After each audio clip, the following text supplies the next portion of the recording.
Welcome to Secrets from the Scene, a show for local musicians who want to improve their music, grow their audience, and learn about Minnesota's music scene. If you're interested in talking about all things music related and meeting interesting people from our local community, you're in the right place.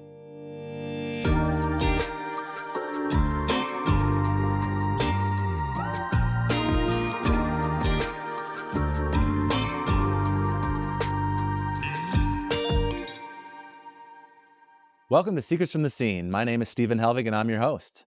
On today's episode, I have two guests, and we're going to talk about a slightly different, slightly new angle of the music scene that we haven't talked about yet, which is the tech side of the scene. Here in the Twin Cities, there's an emerging amount of companies that are making apps and software solutions, the tech industry, that are all headquartered here in the Twin Cities and doing really cool things. This episode was partly inspired by the fact that there's an event going on here this summer called WAVEFRONT. By the time this episode airs, it will have already taken place, but we're going to bring it up simply because it's another kind of cool community building event among all these tech companies. And we're going to go over a lot of those companies that'll be at the event and then dive deep into the two that we have from our guests today, Michael Cain and Jeff Bernett. So let's dive into this episode and learn about both of their companies, Ekwe and Caedence, and talk about the emerging scene in the tech industry here in the Twin Cities. Please welcome Michael and Jeff. Good to be here. Thank you for having me. Thanks for making time. I want to throw it over to you guys to give context. I usually read like a background or bio for people, but since there's both of you, I think it might just be more beneficial for you guys to talk instead of me doing all of that right away. Michael, do you want to start? Sure. Where would you like to start? Background? Tell people a little bit about yourself and the journey that you were on to, create Ekwe. Okay. Well, I'm a lifelong musician, pianist, keyboardist. My father was a keyboardist in LA, part of the Wrecking Crew, studio musician. Oh, cool. I born in LA, grew up in Las Vegas, and started playing at age 4 and was on that path from pretty much the get. Moved back to LA in the 80s, which is really the beginning of my professional music career. And I was coming up in what you could call the jazz scene, jazz and studio work there. Played with tons of great musicians. And that was the period for me, late 80s, when I started really recording and touring and working in those spaces. In 90, I moved to New York and was lucky enough to play with some really great musicians. I was part of a collective in New York called MBase, which is really what brought me to MBase. MBase was a collective of musicians living in Brooklyn at the time. Steve Coleman, Greg Osby, Cassandra Wilson, a lot of these folks. Jazz, but with a very forward-looking sense of what that meant, a very open, broad sense. World music meets R&B, meets hip-hop, meets contemporary thinking, which attracted me. But started playing with, I was in some musicians' band like Jack DeJohnette, Dave Holland, played with John Schofield, a bunch of those kinds of folks. So it was really a great time for me. Started making my own records. So I've been doing that ongoing. That's been, say, one track for me professionally. And I still do keep that side of things active. The most recent jazz touring I did was a few years ago with Terrence Blanchard, the trumpet player, who also scored all the Spike Lee films. Parallel to that, though, in the mid-90s, I had been a teacher and been always very, very interested in education. I started teaching at the Eastman School of Music, became a professor in 95, and then taught at New England Conservatory, taught at a university in Canada. So all in all, it's about 27 years of being a professor. Oh, wow. While I was doing the touring. So these two tracks were going together. And I was lucky in that sense that teaching was not a day job for me. It was something that I really loved. I loved facilitating growth in young musicians. I loved engaging. I always saw teaching as being bi-directional. I was learning as much as I was teaching, vice versa. I was a student of my students. They knew music that I didn't, were from generations and thought differently than me. And I thought that was a fascinating thing. So I did that for many, many years. And then the third rail was during that period, a friend and colleague who worked for a record company that I was recording for, ECM, a European label, left that and got tired of the music industry side and started teaching at a charter school in Hoboken, New Jersey. At the time, it was for a lot of at-risk kids, K through 12 program. So they have no music program whatsoever. Do you want to do something over here? And I was like, 100%, let's do this. we got some funding and got about 5 Casio keyboards from our local Radio Shack, put them in a room and opened the door for after school and said, "Hey, we're here. Come on by." Now, first day one, about 25 kids, whoosh, came in and started jamming and playing, 2-finger pecking on the keyboard and scrolling through sounds. And my friend and I were like, Lord, to me, it was some of the most incredible, beautiful music I'd ever heard, because it was the purest first exploration. You were hearing people make music for the very, very first time. Yeah. Who had been wanting to do it for a very long time. And we were like, okay, we're doing this. So we got more gear. We ended up building a studio, computer, mixers, anything we could get. We called it the Digital Playground. And the ages there ran through 7 through about 18, and a little younger than 7 on occasion. And it was the most incredible, all student generated music. And we said, okay, we're not teachers, we're facilitators, we're collaborators. So they would come in, they would start jamming. If something was cool and I wanted to jump on keys with it, I would start playing. They would go, "What are you doing?" And I could tell them. And we had professional players come in. I would say, "Don't teach, just be with."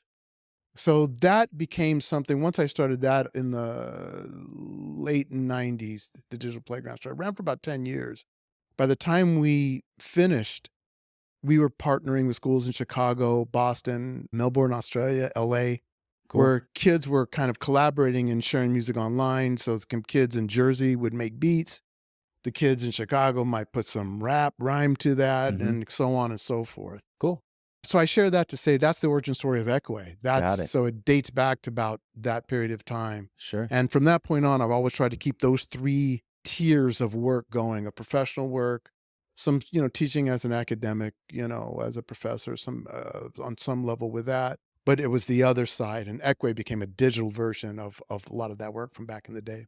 Awesome. Very interesting. I'm excited to get back to Ekwe here shortly. Jeff, why don't you tell us a little bit about yourself and your journey to founding Cadence? Yeah, so I've been playing guitar for about since I was 13, and played in a few different bands around town. Had the good fortune of doing some touring. One local reggae singer-songwriter, Ryan Listman, goes by Ryan. Got to go on tour with Cyndi Lauper as her opening act. One of the more fun things I've gotten to do in my life. I had the good fortune of being able to go to Qatar and Doha on the Air Force Base to play for the troops there.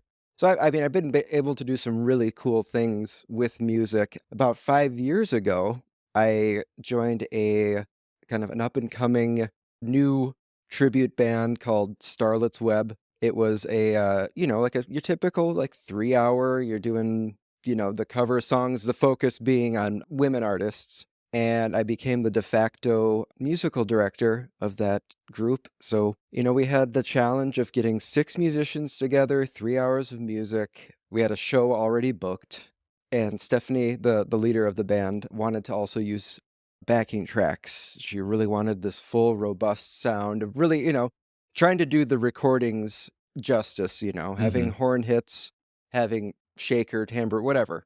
So I took this role on. I was like, okay, I think I can help the musicians on the charting end and making sure everything's together. And then this tech side kind of came together, but it became very clear that there was a big disconnect between how we were rehearsing, how we were practicing individually, and what actually came out in the performance. So I was like, there has to be something that I can do that everything syncs together. And I quickly realized there wasn't really anything that fit what I wanted it to do. I went home. It's one of those very frustrating rehearsals. Like, why can't we just do this? Why did the horn hits always happen a bar late or early compared to where we're playing? And so I went home. I'm like, does this exist? Is this my idea? I was like, all right, it kind of is.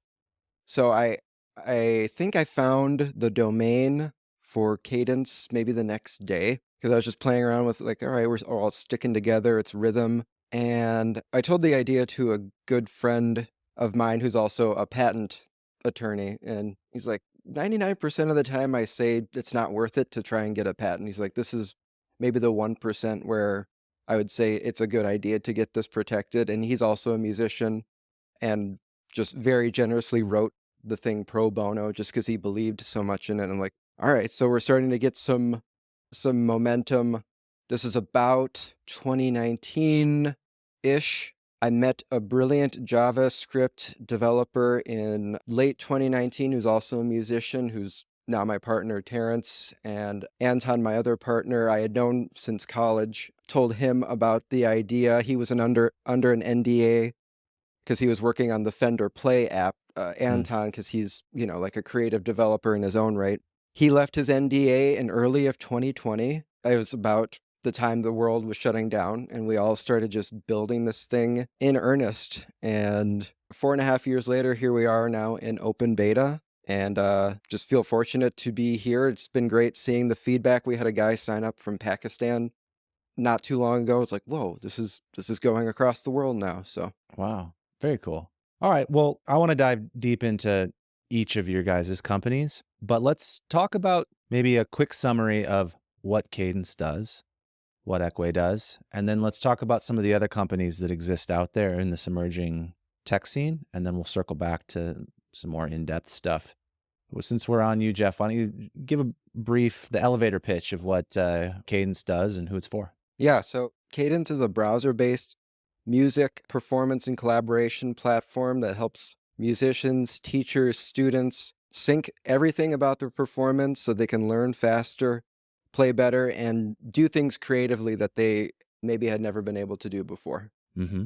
Ekwe is a multicultural, say global music creation platform that really tries to integrate learning with creating. So one of the things that I was certainly noticing as someone who was teaching electronic music and teaching these platforms, Pro Tools, Ableton, Logic, etc., especially as the years were going on, is that the sample-based library that young folks were coming in using, they might come in and say, yo, I got this beat.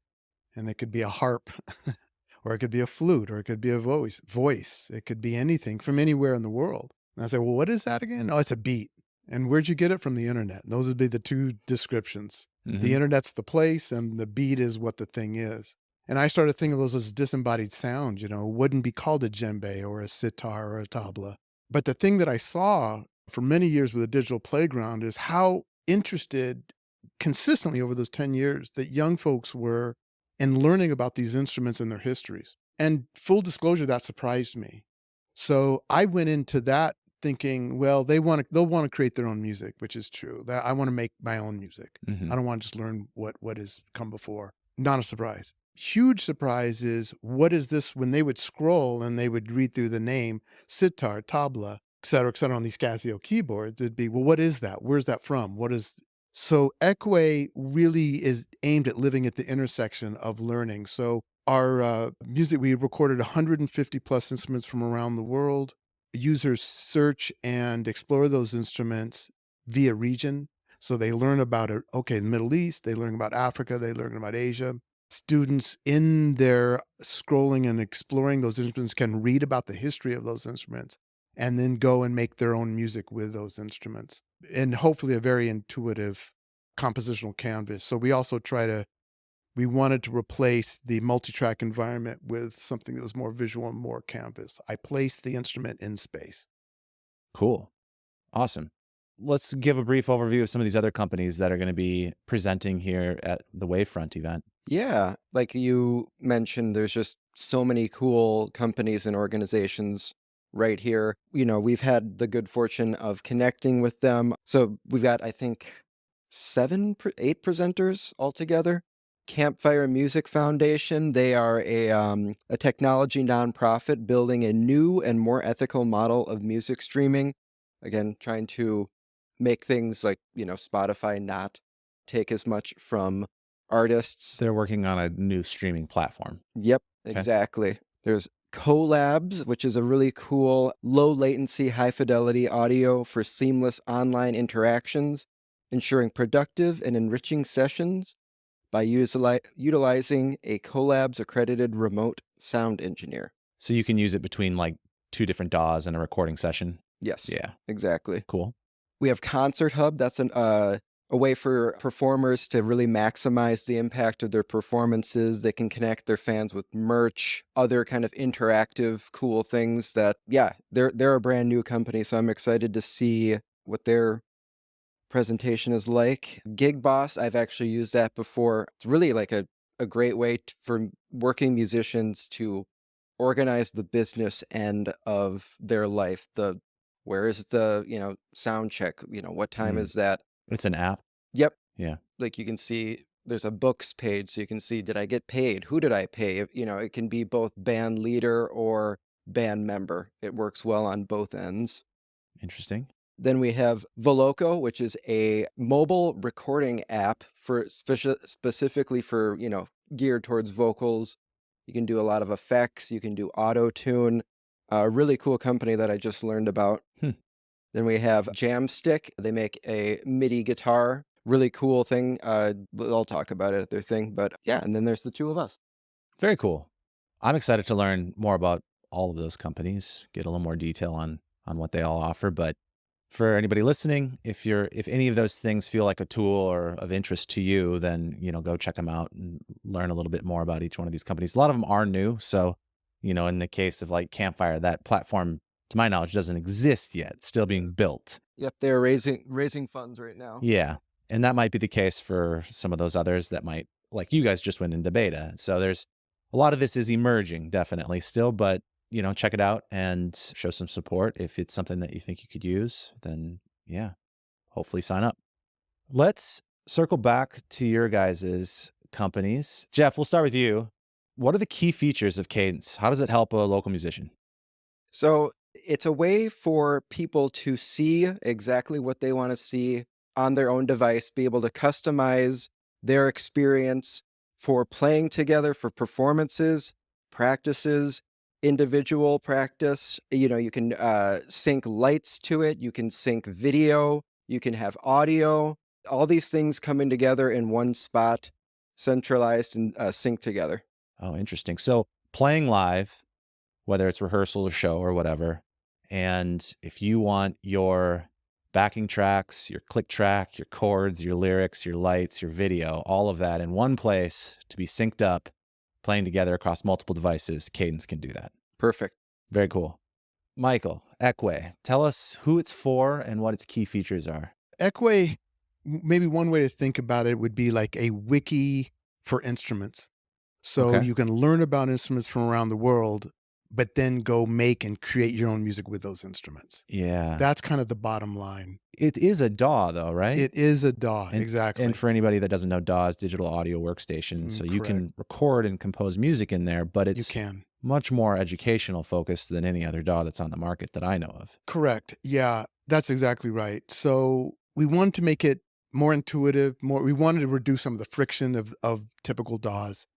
Even GarageBand, I think about a conversation I had with a third grade classroom teacher who said, I know nothing about music. I want to integrate music into my classroom. GarageBand is, her word, quote, hieroglyphics to me. We wanted to be able to be successful on that level for the absolute beginner. Okay. So we did want to reduce friction, make it streamlined. But the real uniqueness in our view was again, coming back to those instruments from around the world, being to read about them, learn where they're from, see what they look like. So everything's very graphically represented. So I'll use the djembe. I can see a djembe. I can read, West African gourd with it, et cetera, et cetera. I hear what it sounds like. Now I can make my own music with this. So we're trying to connect those dots, in other words, from learning about the instrument and then going and creating with the instrument. Does that link out to deeper resources then outside of the app? Yeah, that's coming up next. So one Okay. of the things we did, we had about 50 plus musicians, amazing musicians, to develop the sound library. It needed to be our own library. We did 3 core sessions of musicians. One was in Germany, one was in New York, and one was in Las Vegas, utilizing 50 musicians. And all of those, we have little mini video tutorials of those musicians, world-class practitioners of that particular instrument, talking about, here's where it comes from, here's how I play it, here's how it's built. So what we're really trying to expand is, we're really trying to blur learning and creating. They become kind of inseparable acts, if that makes sense. I love that. I just think about how much I would have enjoyed learning that way, especially, as a student in schools. And I think that seems kind of clear of that the focus is for a younger student here. But to be excited by the fact that, ooh, I can make something and it's going to be pretty easy, but then the learning is tied to it, I think it's brilliant. The other thing I would just share with that is we wanted to really contextualize these instruments from around the world to really speak to that. And we have an equally robust contemporary music sound library. So we have mini moogs, we have 808s, we wanted to say that exists as well. So the sitar and the tabla sit right alongside a mini moog, the Hammond B3, an 808, whatever synth. Very cool. Now, on the educational front, is it mostly focused on teaching instruments, or is there like theory and that sort of education going into it as well? That's a great question. It is mostly focused on learning about the instrument and creating with the instrument orally. So we have, for example, a MIDI grid that you can use.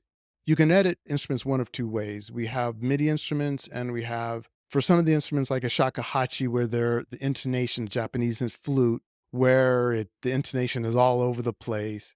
It's very hard to kind of convert that to a MIDI instrument. So some Right. of those are kind of samples. We want to be true to that. So you can edit audio, or you can edit in terms of MIDI for those who, if that's not too tech for them, Yeah. for folks who are listening.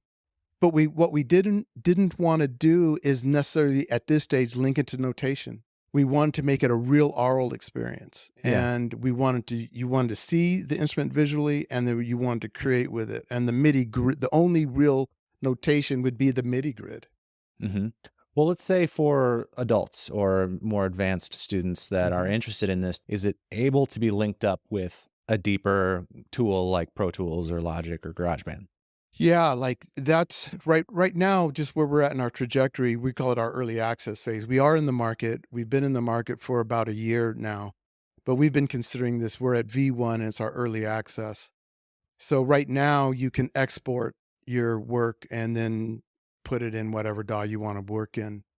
We have, for future iterations, ideas of it being a plug-in VST, so you can use Ekwe as we use the term sketchpad. We were presenting at the NAMM show a year ago, and a very established film scorer said, I would use this as a sketchpad. When I'm in the house, I don't want to go fire up my whole studio, and I'm in bed, and I just want to be sketching ideas. We've had some other producers who work with folks like will.i.am and other folks say, I would use this as a supplemental tool for the work we're doing in the studio. So let's say there's an artist who isn't really working in Logic or Pro Tools or something like that, and you're recording, maybe likes to play the piano and sing, can be tracking in the studio that day. They go home and you can kind of be bouncing around ideas collaboratively, because you can kind of share and collaborate together on compositions and files. And you could kind of be thinking about, hey, let's bang out these ideas outside of the studio space. Then when we go in tomorrow, let's pick up that thread and just kind of go from there. So those are the professional applications. The other application that adults have been using is in terms of accessibility. One of our cherished core strategic partnerships that has come about this year is with the ALS Association. So folks who are living with ALS have been using Ekwe to explore creating music. Some of those folks have music background. One of our users was a professional classical musician who played piano every day and composed every day, and that was taken away through ALS.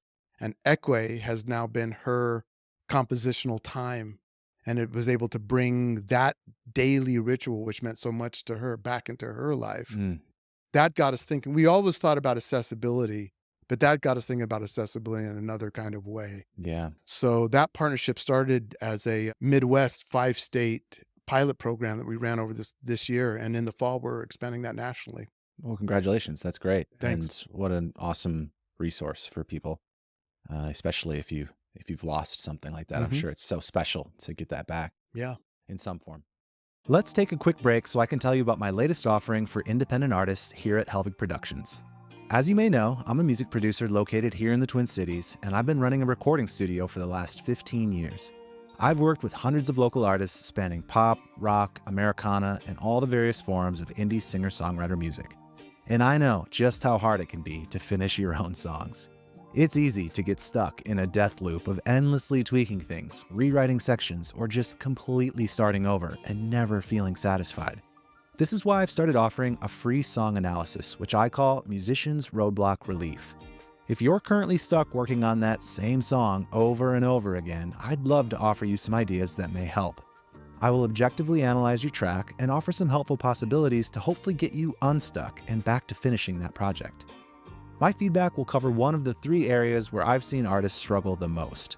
The first one is the song itself. I've had artists come to me wanting to produce a song that just isn't great. But there's no sense in spending money on a bad song because no amount of production or mixing will fix that. You need strong melodies, good lyrics, and a nice flow from start to finish. The second roadblock I see artists run into is bad production. Even if the song is good, the production needs to match the sound you want. Are the sounds right for your style? Is the arrangement too messy? How does it build? Are you doing too much or too little? When all the supporting production elements work in harmony, the song comes to life. And the last thing is mixing problems. Nothing is more frustrating than loving your song but discovering it sounds terrible everywhere outside of your home studio. Pro-level mixing is hard, and it takes years to master. Mixing problems may be holding you back. If you've wasted enough time in the trial and error loop and are ready to try a different approach, head to helvigproductions.com/fixmysong and fill out my application. That's HELVIG productions.com/fixmysong. I'll take a look at your specific situation, and if I think I can help, I certainly will. It's 100% free and may just be the thing to get you unstuck and back making progress toward your goals. Let's tie this back a little bit to the local scene. Jeff, I mean, yours is obvious because it's for live musicians. So obviously there's already people here in town using Caedence. Mm-hmm. But why don't you talk a little bit about how it's being used here locally that you know of so far? Yeah. Well, luckily I actually play in a few of the bands, so I can see it very much how it's getting used. Like I mentioned, Ryan, he uses pretty much the full feature set in terms of he's running audio backing tracks, he's running sound changes for, MIDI program changes for his guitar effects, running lights, running lasers, video, charts. I just had a gig with him on Saturday where I definitely needed them. It was like we had, a couple days to get everything together. It's like, oh yeah, this is the one where it's only 4 bars instead of, 6. So he uses it pretty much, really fully featured. There's a group up in Duluth called Sadkin, Max Molesky, really excellent singer, songwriter. He uses Cadence primarily just for lights. Like that's his sweet spot is I've got the click track, I've got the lights. That's what I need for this for right now. Josh Schmidt, Cryote, he uses it audio, charts, and let's see, that's about it for right now in terms of local bands. I will say, getting back to, what Michael was talking about, we also were at the NAMM show and found an unexpected partner in education. And so that's been, we met a teacher from Oregon who had a modern music program. Is like, this is exactly what I need to make my class run more smoothly. So kids can practice at home, they can change the tempo, they can change the key, but have that seamless experience. And then they take it to an actual live performance where they're controlling lights, video, everything. In addition to the school in Oregon, we're starting to make some local, potential partnerships with schools here. Very cool. And speaking of partnerships with schools, I imagine Ekwe is already partnered with some local schools. Yes, that's right. So I'm the director of a program at the McPhail Center for Music called EMRA, which stands for Electronic Music and Recording Arts. That program is about 4 years old. McPhail's been an incredible strategic partner for us. And it has partnerships in well over 100 schools across the state. So EMRA, McPhail has supported EMRA and purchased somewhere in the neighborhood of about 5,000 licenses to distribute into schools throughout the state for starters. And that's been phenomenal. So we're in schools all over the state. We're in several schools here in the Twin Cities, several I could list, but that McPhail is the dissemination mechanism for that. But then beyond that, for us, one of the things that's been really great is our strategic partnerships. So one of the most famous Indian musicians who scored Slumdog Millionaire, et cetera, A.R. Rahman, He has a school in Chennai, India. I went to Chennai last spring and was working with Ekwe with his students in his school. Very cool. And they're one of our strategic partners. So we're in India. We partner with Berkeley in Boston, which has also been a super valuable, great friend to us, and particularly their city music program, which has a consortium of about 50 schools across the country. So through that consortium, we're in schools in LA, Phoenix, New Jersey, Atlanta, Boston, and we're looking to continue to expand through there. I'm going to Boston next week to meet with them to talk about ways that we can expand along those levels. So yeah, we're in a lot of schools, and then the ALS Association, and so that's kind of opened up that side of partnerships as well. Sure. Where does the name come from? It's a good, everyone asks. It's an Igbo word, so Nigerian word that has multiple meanings. There's an actual instrument, an Ekwe instrument, which is kind of a wood, like a log wood drum. That's one meaning. The other is it's a type of music that can flow from that instrument, but becomes much broader and it becomes quite a wide range of music. But the third meaning, which really resonated with us, is it speaks to how music is a language and travels everywhere. And that's what we were hoping for this, you know, instruments from around the world. That's why we really are thrilled with our partnership, the fact that we're in India. We're also in other places. We have our developers are based in Romania, so we have a European presence through them. We're being used by our data in South America and elsewhere. But it speaks to how Ekwe, the idea of music being a language that really transcends and travels, can travel everywhere. Yeah. Let's go back to sort of the beginning of your guys' creation or founding of these companies. Because I'm thinking there's probably some people out there that are also musicians just as you were, you know, maybe touring, playing locally, whatever, and have an idea. But how do you go from idea to actually getting something started, whether it's building an app or, I mean, were you guys technologically savvy? Like, how did it begin? I'll go. No, I don't have any meaningful tech background. I just happened to be really fortunate to meet and or know really smart people who knew how to build those things. I described what I had a long wish list and a very burning, immediate need. So, not to pull out the cliche of, necessity is the mother of invention, but, to take it a step further, I would say, realize that there are people around you who may be able to help you or know people who can, help bring your vision to life. I'd say at a very base level, just don't be afraid to ask, The worst people can say is no. I'd say that was the biggest thing is just like, well, hey, can you do this? Do you know someone who does know how to do this? Great. All right, let's make something happen. Michael? For me, given the long origin story of Ekwe Right. back to Digital Playground, one of the things I noticed in betraying my age a bit, but noticing in musicians that had longevity, had been professionals for a long time, is they were all entrepreneurs. Every musician I know or people who have worked in the music business find a very unique pathway to forge a life that sustains them with their skill set, their interests. They're all entrepreneurs. And that was something I thought was underemphasized. And when I became a teacher, I was constantly drilling that into my students is you're going to have to create your own world and your way through this. Thinking about things entrepreneurially, like what does it mean for me? My life trajectory as a professional player and as a musician was unique to me, even though obviously there were people I was modeling and drawing from. So the idea of being an entrepreneur for me goes way back. And I think just being a professional and being a professor, you learn to think that way.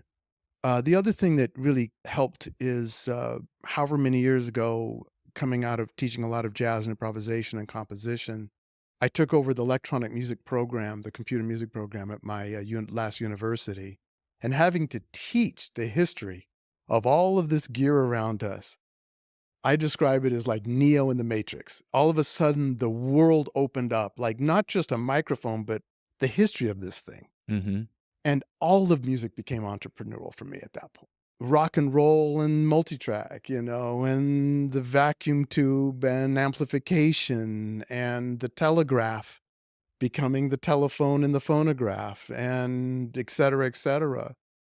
So for me, it was about 5 years ago. I was on a sabbatical, my first sabbatical, and I was really thinking about a virtual version of the digital playground. Like, what would a digital platform like that look now that we have apps and we have this kind of tools and everyone's walking around with these? Hmm. What might that look like now?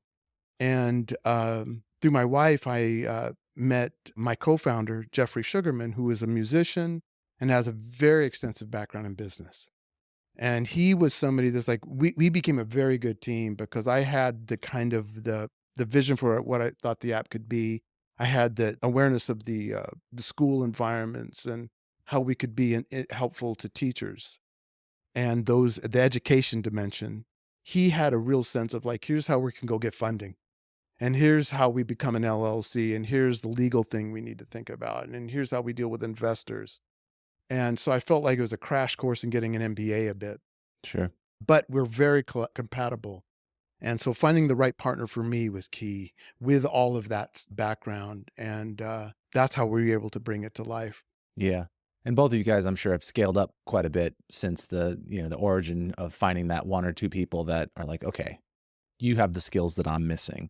Yes. But that sort of seems to be like the starting point for both of you of look within your network and Yeah. find somebody that does have the skills that you need if you are not the person that's going to actually do the building of the app. Don't let that stop you. No. Yeah, Yeah. 100%.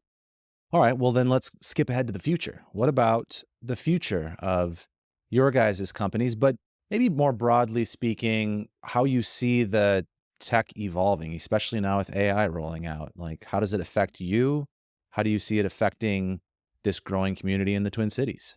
Well, my own view is perhaps a bit as a cliche, but I do think we're at an inflection point. I think AI is that inflection point. And given again, the academic and the historian, we've been at those before, the early 80s, digital, the microchip, MIDI, right around that period, clearly game changer. The cylinder and wax to multi-track tape recording changed everything, and then of course multi-tracking. But I guess kind of big overarching themes for me, one thing that is kind of really interesting in the data is that if you go back and say the late 1800s, prior to the beginning of the recording industry, music was largely a participatory endeavor. Hmm. We made it together. You think about the history of the role of the piano in the homes as America expanded. There's many different examples of that. And as exciting, as wonderful as the record business became, it kind of moved. I passively consume this and the experts make it. Hmm. I think with social and AI now, we're kind of coming back to the concept of the creator. You know what? Creating music, and I think you see that in the Kamala Harris memes that are happening now and all of that, how quickly we create content, how we've naturalized that. Certainly with our phones, I make videos and I instantly share them. Well, music creation is, to my mind, has lagged behind a little bit with that for natural reasons, understandable reasons. But the idea of the creator and the idea of coming back to music being more of a participatory experience through this very strange town square that is social media is, to me, a big part of the inflection point. And I think we're at, and I think AI is going to just supercharge that. Yeah. So I don't know what that means, Yeah. but I cling I'm excited about the participatory nature at the very least. So I think all the genres and styles that they've kind of been artificial and we've been siloed with, that came out of the record business and anyways, that don't quite always hold up, Hmm. are giving away to these kind of very small sub micro scenes and communities that move in all kinds of ways that we won't be able to predict. But at its core, I think the normalized idea is like, you know what? Whether I call myself a professional or whatever, I'm a maker of music. I'm not just a consumer of music. And so part of my vision for Ekwe is seeing us as contributing to the normalizing of that idea. I make music as naturally as I take photos, as naturally as I will listen to what somebody did. They're just seamless things I create as part of my engagement with music. Mm. So that's something I'm a bit hopeful for. I think there's data that speaks to that. I could see AI really being some major contributing force to that. Yeah, absolutely. The access alone, but also the ease of education with AI as that integrates into our tools more and more. Yeah. And kind of really shortening the that friction of music creating, because as easy as GarageBand or any of those tools are, they still take some wherewithal a little bit. Yeah. But if you start to get to text-based prompt, create a song, create a reggae Christmas song that's a duo between Phyllis Diller and Jay-Z, and make it sound like it was recorded in Studio 54 bathroom. Boom. Okay, that's, Yeah. text-based sort of music creation that's just that, that easy. Yeah. And that'll bring its own sort of different sort of set of issues, good and bad, as normal. Oh, absolutely. Yeah. But Jeff, how do you see AI influencing what you're doing or the wider community? On a very practical level, I know AI could help Cadence a lot in terms of, I mean, there are already tools out there that are, can listen to audio and like, oh, this is, a chord progression A, D, E, and have it block out a song in Cadence. Because right now it's, Oh, generate the chords for people. yeah, I mean, right now it's manual input. That being sped up, lyrics, there's some tools out there that will just do that. So I don't want to sound like a Luddite in this very tech forward conversation, but just I see AI primarily in terms of assisting with creation, not replacing humans in creation.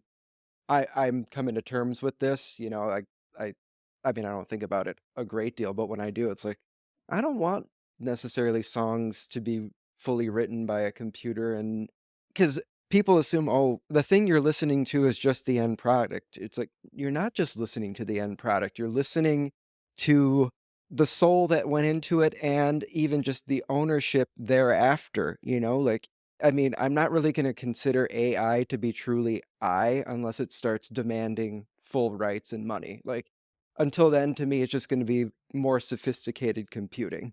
So that's my 2 cents on AI creation. I mean, I see it being a very useful on the grunt end of you know what I'm saying? wait, I'm waiting for virtual artists to start demanding money. I mean, like, until they start demanding rights, are they really fully intelligent? Anyway, that's a big philosophical question right there, but Sure. There's definitely among other things, will be a coming rights revolution in terms of who owns what and how do you begin to think of that. Yeah, that's coming. And I have to imagine to some extent some reform around how we think about royalties, how we collect royalties, because it's always been a mess. Mm-hmm. Maybe it'll be the push that we need to redo some of this because it's too complicated. Yeah. If you need a lawyer, then it's probably more complicated than it needs to be. So I think that there's hope for a lot of improvement in those areas. And I'm generally with you in that, like, I don't think there'll be replacement of anything. I think you're just going to see more access, more creation. The biggest problem I think AI will contribute is just the already existing problem of supply and demand. There's way more music than you will ever have a chance to listen to. And so people go without being noticed. A lot of talent does disappear or, get lost in the abyss of new releases that come out every day. But that's the price of giving people access to something that does bring joy to a lot of people. And, I think there are solutions to that too. Go ahead. but taking it back to what Michael said about music's fundamentally participatory nature, the phrase, the creation is the consumption, like just the act of creating is the end product. So I don't know if that necessarily relates to the concern that maybe a creator has in being able to monetize what they've created. But I mean, just the act of creation itself, Yeah, it's different problems depending on what angle you want to look at it Mhm. through. But all the same, we don't need to do a whole AI episode because Yeah. that's multiple episodes, I'm sure. And it'll be interesting just to kind of observe. One thought too, kind of coming out of the AI, is that one thing that seems to always be consistent with technological innovation is a kind of if not backlash, a kind of adoption and rejection, let's call it, Hmm. that is cyclical. So I wonder about that as AI and as the technology completely comes in, changes yet again the idea of music making and music creation. I wonder about, I was just right before this conversation, I was meeting with a great local piano player who, Tommy Barbarella. Yeah. We were chatting and he was talking about the interest in the very, acoustic coffee shop, very intimate acoustic, experience, and how the demand for something like that still exists and might even be heightened as things become more AI driven. And you talk about the saturation Hmm. issue. If there's 150,000 or so tracks released daily, AI might take that up into 3.5 million daily, Right. and like, oh my gosh, the saturation and fragmentation of all of that might make like the human with the acoustic instrument in a place without any of this Yeah. even that much more compelling. So Yeah. we shall see. Yeah. Along those lines, another one of my sort of predictions is that you'll see a lot more hyper localization Yeah. of people really caring about the creation that's happening in their neighborhood, in their Yeah. state. Yeah. Because how else are we going to sort it down? That's right. And that has always been of interest to humans, of just That's who's in right. my community, That's right. So, yeah, I think it'll be interesting. Yeah. This has already been a great conversation. I want to keep you guys for terribly much longer, but before we wrap up, maybe let's just curious what you guys look at as the next steps or the future goals for each one of your guys' companies. Jeff, you can start. Sure. Well, I mean, as you mentioned, Wavefront event is a big thing that we have on both of our horizons in the next few days. I think, just to put a bow on it, is just the whole idea is that there's all these apps and organizations that run so well parallel with each other. Continuing to foster that community is very big on our list of things we want to do in the next, 12, 18 months. Getting through open beta, getting feedback, fixing, last annoying bugs, Mhm. getting some features that I think people have been clamoring for. And also, we're going to be using it in schools as well, like really improving the educational experience and learning about it, just what it's going to be like on the ground. What's a teacher really going to experience? How can they upload a list of 30 kids and how, all those nuts and bolts kind of things. And then, everything goes well, turn on, billing Jan 1 of 2025. That's a goal. Hopefully we get there. If not, we've got a lot of learning to do in between then, but we're optimistic. Michael?